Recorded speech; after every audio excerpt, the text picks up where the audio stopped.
our effective annual interest rate. And I ran through an example on this. And then factors. P stands for the present value of something. F stands for the future value of something. A are going to be annual income or annual cost. That's going to be an A. And G is a gradient. That's going to increase in the amount. And so they have these factors that we talked about last time. So like this one here.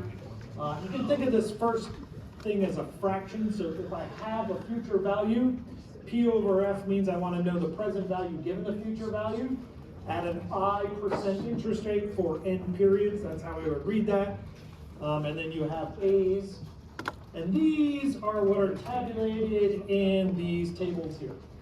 So these tables have different interest rates.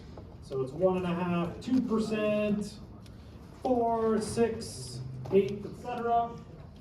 And then across the top are the different factors. So this is present given future, present given annual. These are the number of periods here. And then these values are the factors calculated for you. If you are given an interest rate that's not on one of these tables, the front of this sheet has the equation that you would use to calculate that. So if you have an interest rate of 6.5%, there's not a table here for that. But if I want to know the future given a present value, I would simply run in and use this to calculate what that interest rate is, that formula.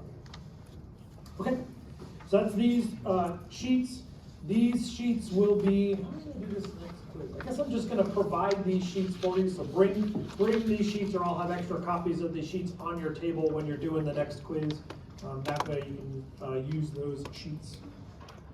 Okay, yeah, that's just what I talked about. That's it. Perfect. Okay, so now let's jump into page 2, which is depreciation, bonds, and inflation. So for tax purposes, when a company purchases a product, they're able to write off the amount of that product, but they can't do it all at once. So you can't buy a $500,000 injection molding machine and write it off that first year. You're required by the government to depreciate that value over time. And that is called depreciation.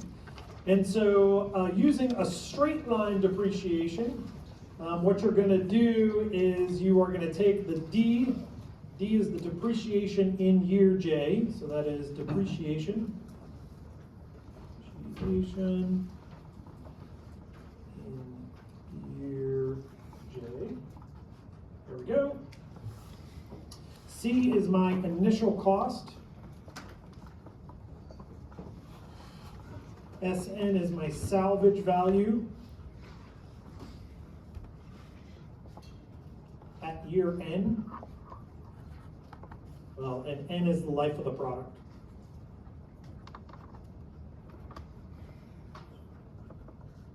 And so the way you would calculate a straight line depreciation is you take the initial cost of the product, you subtract off how much you believe you can salvage that product for at the end of its life, you divide it by the total number of years that you think you will be using that product, and you can depreciate that product the same amount every year for the life of the product. So let's look at example number 1. So a machine has an initial cost of $50,000 and a salvage value of $10,000 after 10 years. What is the straight line depreciation rate as a percentage of the initial cost?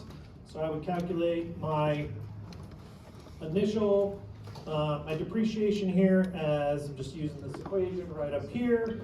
So my initial cost is 50K minus 10K, okay, over 10 years gives me $4,000. So I can depreciate $4,000, and it asks for what is my depreciation rate as a percentage of initial cost. Initial cost is 50K. So that gives me 0.08. So there is an 8%. I'm able to essentially depreciate 8% of the value of this device every year. Okay? Now, I don't know when this occurred.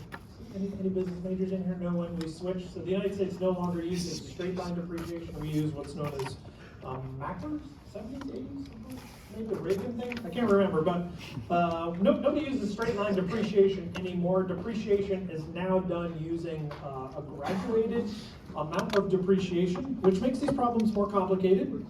But there is an advantage because you can depreciate your product more initially. So what this table shows here is based on the recovery period or the life of the product, how much you can depreciate per year. And generally it's the second or third year. It looks like the second year has the highest depreciation, and then it drops. So instead of a straight line depreciation where you're able to depreciate the same amount every year, you are accelerating depreciation in the early life of the product, and then it slows down as you get towards the end of the life of the product.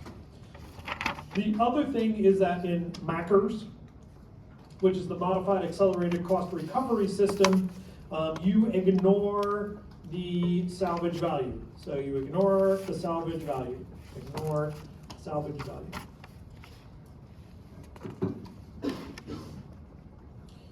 I think in all cases this is advantageous for companies. If you can depreciate your product faster and write it off in your taxes, then that is an advantage, and that's why I think it's the 70s is when they started to use this. This chart here, I don't even know whether this chart is up to date anymore. These percentages will lots of times get massaged a little depending on who's in office and how they're going to change that to, again, sort of benefit different groups. So we're going to use this, however, for the purposes of this class. So this is how we're going to depreciate, is we're going to use, if we use the MACRS, if the question asks you to use the MACRS, this is what you're going to use. Now, book value is the difference between the original price and the accumulated depreciation. That is known as book value, so you maybe have heard that term in regards to like a used car or something. And what that value means is what was the original cost of the car minus how much that car has depreciated over time. So if you look at like Kelley Blue Book or something like that, that essentially gives you the Blue Book value for a car. But you can do the same thing for a piece of capital equipment that your company is purchasing to get the Blue Book value of that as well. Okay, so let's go back for example 2 here. Referring to the machine up here in example 1, what is the book value after 5 years using straight line depreciation? So remember that book value is going to be the initial cost minus, I'm going to sum the depreciation. And so they are talking about 5 years. And in this case, my original cost is $50,000. That's my original cost on this machine. And then I'm depreciating over 5 years, and I previously determined that using straight lines, I can depreciate $4,000 per year. So that's 4 times my 5 years, gives me a book value of $30,000, and that's D. Now again, we don't do this anymore, and so the next question here relates to how you would use MACRS on this. So referring to the machine described in example 1, what's the book value after 5 years? If we use the MACRS method of depreciation, this one's a little bit more complicated. It's still the book value minus is equal to the original cost minus the accumulated depreciation, I equals 1 to 5 of my depreciated value. And the life of my product is 10, so I'm going to end up using this column over here.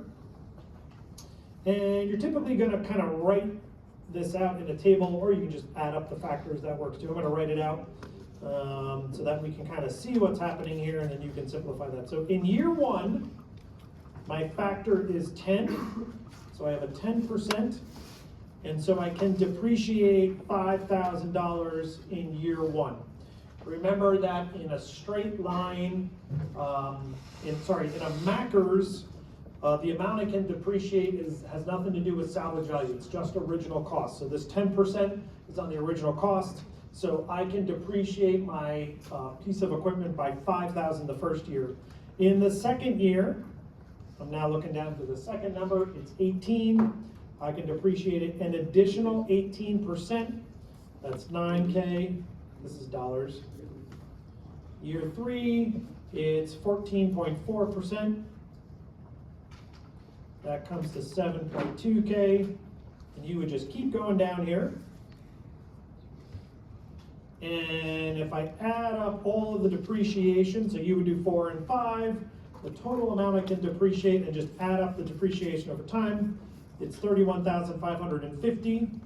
And so my book My book value is my 50K minus my 31.55. Being lazy here and using K instead of writing it out. And that comes down to $18,450, which is C. All of these examples, again, are from the FE exam. So this is a multiple choice. This is what it's going to be like on the exam. That makes sense? The straight line depreciation is pretty simple. Don't forget to subtract off the salvage value to calculate the straight line. If you're using a macros, then you're going to need to look at the different factors. Obviously, I can add up these percentages, the first 5 numbers of these percentages, and just multiply that times 50 to determine my book value. But that is what book value means. Okay, and depreciation. So one method to compare two alternatives is to convert all of the cash flow for a product into an equivalent annual cost. To convert everything to an equivalent uniform annual cost for a project. And the reason why you'd want to do that is if you are considering purchasing a piece of capital equipment, the life of that equipment may be different.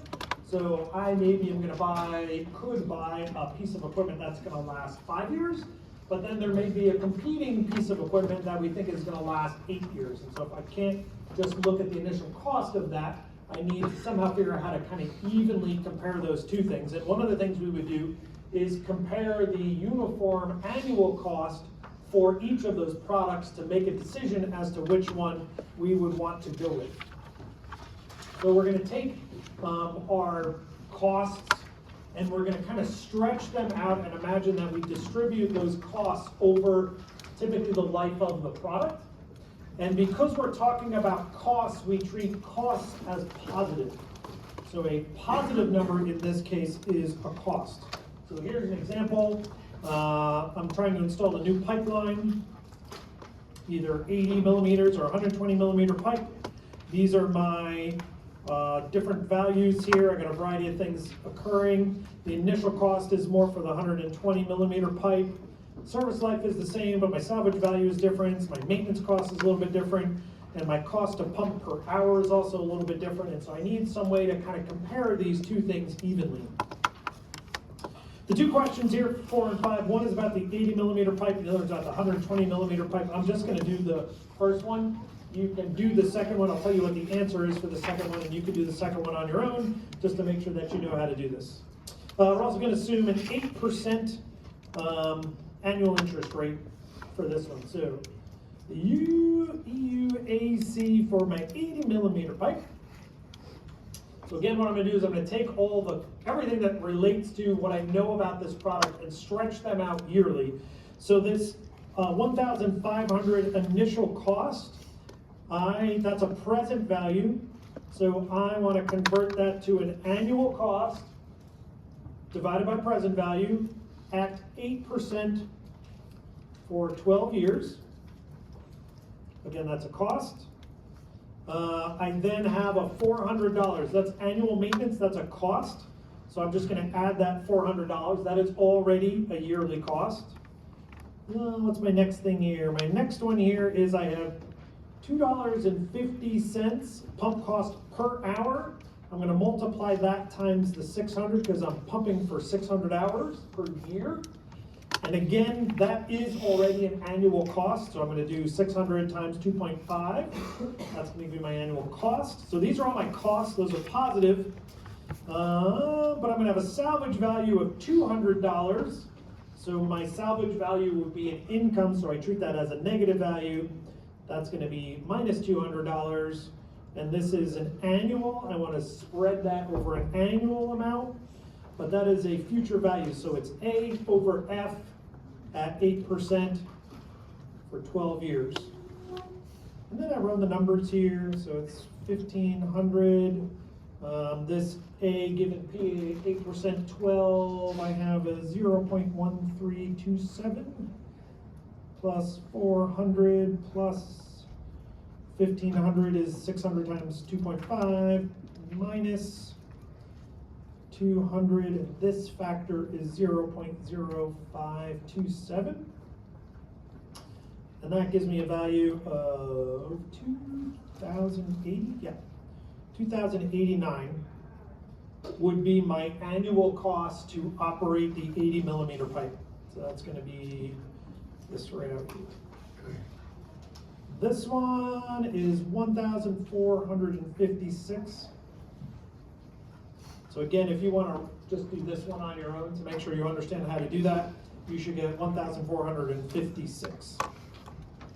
So if I was comparing these two options, option B, the 120 millimeter pipe would be better because that's only going to cost me $1,456 per year, compared to this first one that's going to cost me $2,100 per year. So that's how I would make that comparison between those two alternatives. That make sense? We get that? Is it okay? We good? All right. I don't want to do that. So leave that alone. Yep, okay. So, the next thing I want to talk about are bonds. So I show a picture of a series, EE bond? Series EE bond. Some of you maybe got this as a graduation present. This is a common thing to do, is to give bonds. So I don't know whether any of you are currently proud owners of bonds. But the way a bond works is a bond is normally we would say a pretty stable investment. Typically they're given by governments or large corporations. Lawrence can have bonds. State of Kansas had bonds. They're used to build infrastructure or to support. This building, for instance, was built on a bond. LEAP 2 and some of the other buildings that were constructed were part of a bond initiative that's still being paid off, I believe. And so what happens is it's a way for these entities to raise money. So bonds, Kansas issued some bonds and people purchased those bonds, and that provided the cash flow into the state that then went to pay for the construction of this building. And over time, the state then pays the people who hold those bonds money back. And the way that that works is that when you buy a bond, you typically are going to get the principal back, but you're also going to get a dividend every period. Usually it's a year. So every year you are going to get a dividend from that bond. And then at the end of the life of that bond, you are going to get what's called the face value. So this is a $5,000 Series EE bond. There is no date on it when you purchase a bond. If you've ever purchased a bond, it will have a date, and that is the maturity date of that bond. And so you could go into your favorite bank on that day, and they are going to hand you a crisp $500 bill. I don't even know whether they'll do that. They'll transfer it into your account or give you $500 bills, or however you want it, but you would get the face value of that bond on the day that it would come due. So Series EE bonds are, I don't know, 30 years, you get it for different amounts of time. That will change the amount of interest rate. And then you also are accruing interest on that bond as well. So that's how a bond works. The face value of the bond is the number that's on the bond. It looks like a dollar sign. So this is a $5,000. That's the face value of the bond. The date of maturity, it's not on this one, but if you own a bond, there's going to be a date on it. That's when you can go into the bank and you can get that amount of money. The bond value, however, is the present worth of that bond, and the bond yield is the actual rate of return from that bond. So bonds are traded, and that's how they have value. So if you have an investment that has bonds, you will purchase bonds, but then you will trade those bonds, and the value of those bonds will go up or down. So, and they are currently going up or down like crazy in the past few weeks if you're following the news. So normally the bond value, that interest rate, does not fluctuate that much. Bonds are considered to be a very stable investment.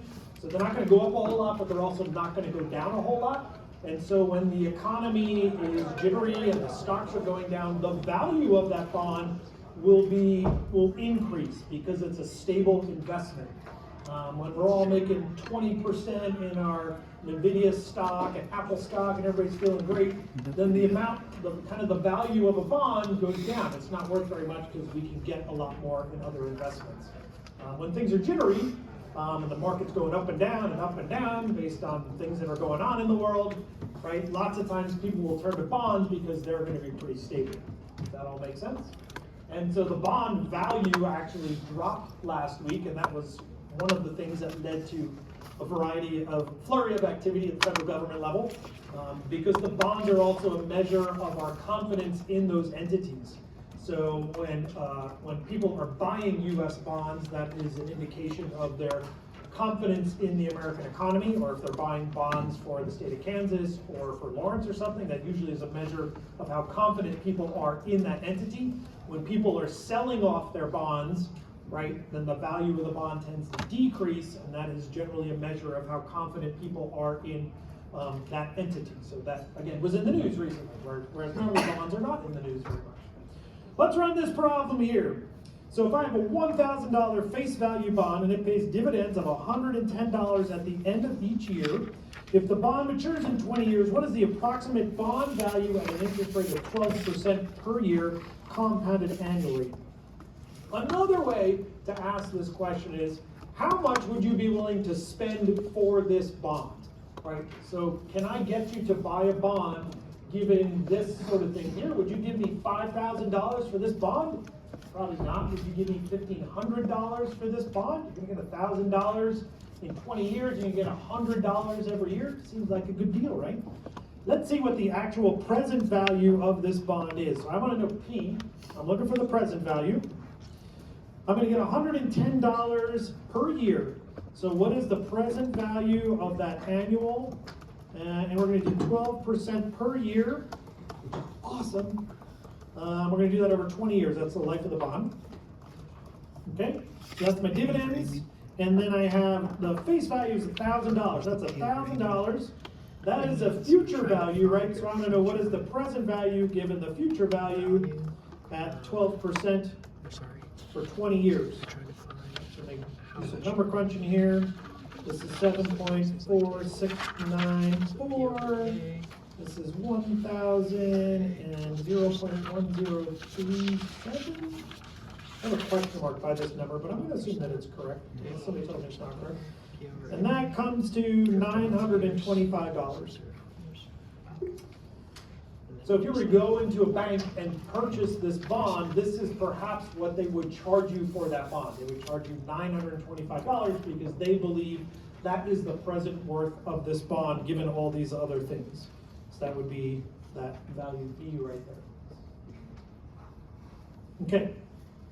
Now these things also, we're treating these as if the interest rate is fixed. But the interest rate is never fixed, right? So the interest rate fluctuates based on the federal government. And so when you're trying to compare these, you are also trying to understand, do we anticipate that the interest rate is going to go up or down? But for the purposes of these calculations, we assume that the interest rate is fixed. And in the case of a bond, the dividend on the bond is fixed, but as the interest rate and everything else goes up or down, that will also cause the value of that bond to change as well. So you're getting a lot of economics here. Okay, let's do this. Let's talk about inflation. You ever heard comparisons between items from different times where they talk about constant value dollars? So inflation also changes the amount that money is that you can buy on something. So what are some things, products where we've seen inflation, the cost of them go up in the last few years? Oh my God, eggs. Yeah, eggs. Right, the cost of eggs has gone up, I don't know, 300% or something like that. So, but you hear about other things going up, and that's a gallon of milk costs more, or groceries or something else. So, and this just allows us to compare those over time where we incorporate inflation in. So I here is the effective annual interest rate. I is the effective annual interest rate. F is my constant inflation rate per year. Constant inflation rate per year.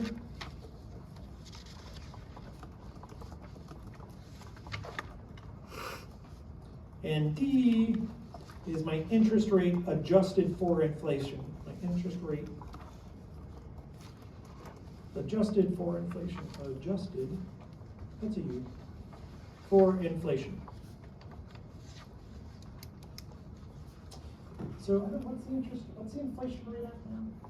This is in the news also regularly because the Fed will attempt to control the inflation rate, and so they were lowering the interest rate to keep the inflation rate low. So this has also been in the news recently as well. So machine costs $20,000 today if inflation is 6%, and there's a 10% per, interest rate is 10% per year. I don't know why my percent sign is on the wrong side of the 10 there. What will the approximate future value of the machine be adjusted for inflation? And so I'm gonna use D here. So I'll just do the math for you. I'll do the math. 0.1 plus 0.06 plus 0.1 times 0.06 gives me a modified interest rate of 1.66. And if I want to know the future, given the present, there is no 0.166 table. So I'm going to do 1 plus D to the nth power. That's 20,000 times 1.166 to the 5th. Gives me a future rate of $4,3,105. And that is D. Answer is D. Okay, and that is inflation. Next week, I know you're excited, we're going to talk about comparison of alternatives, rate of return, present worth analysis, stuff like that. So I have got that it is 3